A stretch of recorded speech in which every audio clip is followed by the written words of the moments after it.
Pocket English Podcast from your pocket.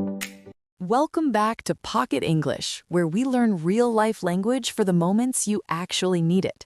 Today, we're going to build your polite complaint toolkit so you never have to sleep in a freezing room again. Imagine this. It is 8 p.m. on a Friday. You just checked in, you are exhausted, but your room is like an icebox because the heater will not turn on. You need to call the front desk, but your stomach drops because you do not want to sound rude or start an argument in English. I used to just put on my winter coat and sleep freezing because I was so terrified of complaining to the hotel staff. In the next few minutes, you will learn exactly what to say to softly and politely report any problem, and we will practice the phrases together so you feel completely confident. I really wish I had this lesson a few years ago. Calling the front desk in a second language feels so intimidating.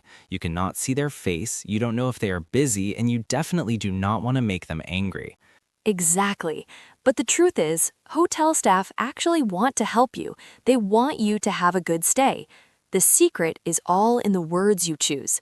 Direct translations from your native language might sound a little too aggressive in English.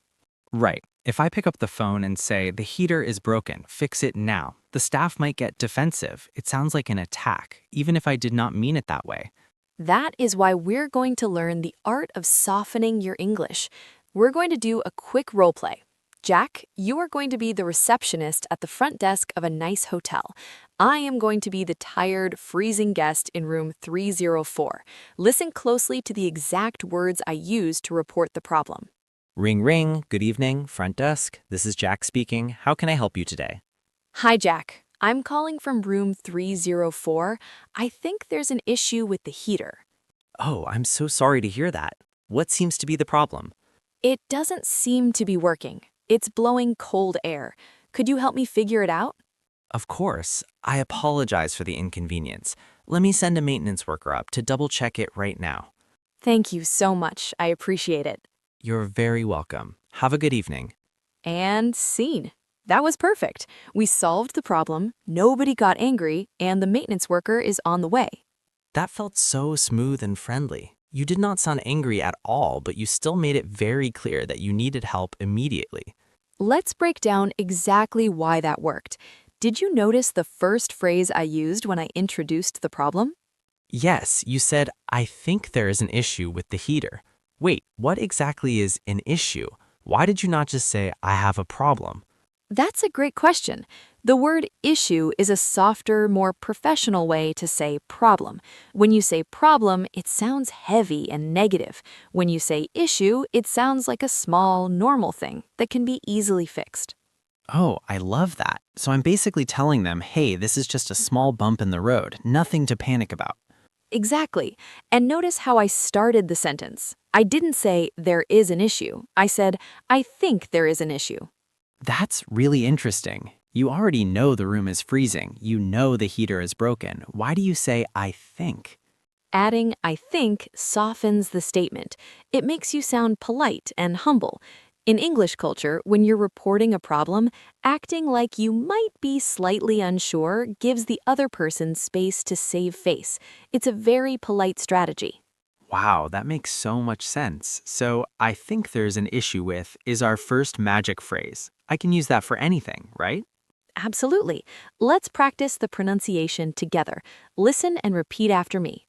I think there is an issue with the heater. I think there's an issue with the heater. Perfect. Now let's look at the next part. Jack asked me what the problem was, and I said, it doesn't seem to be working. Right, you didn't say "it is broken." No, I did not. It is broken is very final. It sounds like I'm accusing the hotel of giving me a bad room. It doesn't seem to be working is much gentler. Seems to be is another amazing softening phrase. So if the television will not turn on, I shouldn't say "the TV is broken." I should say "the TV doesn't seem to be working." You got it. It's polite, but it still clearly communicates that you need something fixed. Let's practice that one. Listen to the rhythm. It doesn't seem to be working. It doesn't seem to be working. Great job. And then we move to the final piece of the puzzle, which is asking for the solution. I didn't demand action. I used a modal verb to make a polite request. I said, "Could you help me figure it out?" Yes, using could instead of can or will always makes a request sound more polite. But I really noticed the phrase figure it out. What does that mean exactly? To figure something out means to solve a problem or understand something. By asking, "Could you help me figure it out?" I'm inviting the hotel staff to be on my team. We're going to solve this little mystery together. That is brilliant psychology. You're turning a complaint into a team effort. Nobody wants to be yelled at, but everybody likes to help figure something out. Exactly. By the way, if you are finding these real-life survival phrases helpful, make sure to hit the subscribe button so you never miss one of our pocket-sized lessons. We want to help you feel confident in every situation. So let us talk about other situations where we can use this exact same toolkit. Because things go wrong all the time when you travel. They really do. Think about the most common hotel problem of all. The Wi-Fi is down or the password they gave you is not working. Ugh, that is the worst, especially if you're traveling for work. So if I go down to the front desk, I would say, "Hi, I think there is an issue with the Wi-Fi. It doesn't seem to be working." That is absolutely perfect. It's clear, it's soft, and it gets the message across immediately. What if it's a missing item? Like I get to my room and there are no towels in the bathroom. I can't say the towels aren't working. Good point. In that case, you use the first half of our formula and then simply make a polite request.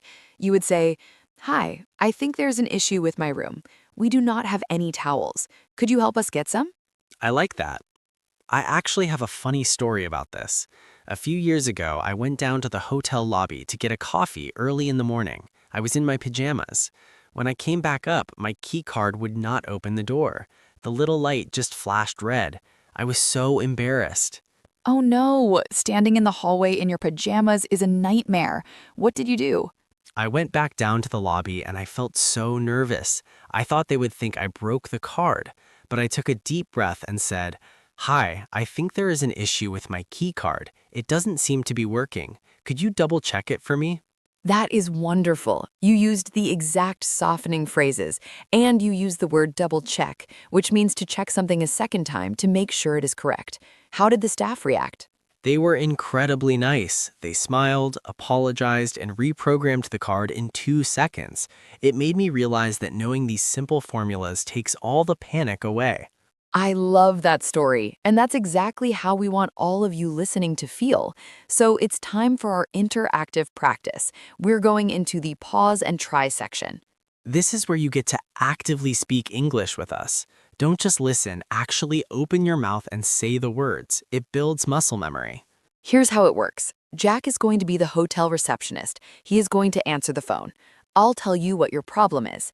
Then I will give you 3 seconds of silence to speak your polite complaint out loud before I reveal the correct answer. Are you ready? Let's do the first scenario. You're in room 512. Your air conditioning is making a very loud, weird noise. Remember to use "I think there's an issue with." Call the front desk and tell Jack about the air conditioning. Say it out loud right now. Good evening, front desk. How can I help you? Did you say it? You should have said, "Hi, I think there's an issue with the air conditioning." Let's try the next part. Now tell Jack that it's not working correctly, using "doesn't seem to be." Say it out loud. I'm sorry to hear that. What is going on with the air conditioning? You should have said, "It doesn't seem to be working. It's making a loud noise." Great job. Let's do one more full scenario. You're trying to take a shower, but the water is completely freezing. There is no hot water at all. You need to tell the front desk about the water and ask them to help you solve the problem using figure it out. Put the whole formula together. Say it out loud right now. Front desk, how can I assist you today? Here's the perfect answer. "Hi, I think there is an issue with the hot water. It doesn't seem to be working. Could you help me figure it out?" If you said anything close to that, you did an amazing job. You just successfully complained in English without being rude. That's a huge milestone. It really is. You've transformed a moment of panic into a moment of confidence. Just remember, the staff is there to help you. By using words like issue and seems to be, you make their job easier and you get your problem fixed much faster. We would love to hear about your travel stories. Share your thoughts in the comments section below. What is one thing that has gone wrong in a hotel or room you stayed in? Try to write your complaint in the comments using our polite phrase. Start your sentence with, "I think there is an issue with," and tell us what broke. It is a great way to practice your writing. Do not forget to give us a like if you learned something new today. It really helps the channel grow. Now that you know how to fix a problem in your room, make sure you know how to get there in the first place.